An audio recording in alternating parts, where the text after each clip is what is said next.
registered nurse, and I work on an ambulance. It was the daily things of cooking, sticking my arm into the fridge to pull out a jug of milk that would cause little twinges of pain, sleeping. I did notice that over a course of 4 months, my level of sleep and quality of sleep was beginning to diminish, in the sense of night pain, waking up in the middle of the night, my arm falling asleep. The procedure that I had was a rotator cuff repair.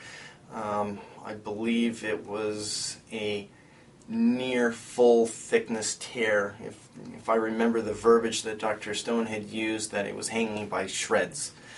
You know, post-op pain wasn't a problem. It was manageable. It was easily dealt with, and to be honest, by day 7 there wasn't a need for any more painkillers whatsoever. There were days when physio got amped up that, you know, needed something to kind of take the edge off in order to get to sleep, but other than that, it was nothing that extra strength Tylenol or some ibuprofen that wouldn't have managed. By month 3, even though there was still residual surgical pain, that night pain that was clearly bothersome was absent. And now that I am 1 year post-operative, I have no pain whatsoever, no night pain, no discomfort. Personally, the best way that I can describe my experience here at the Stone Clinic is it's top shelf.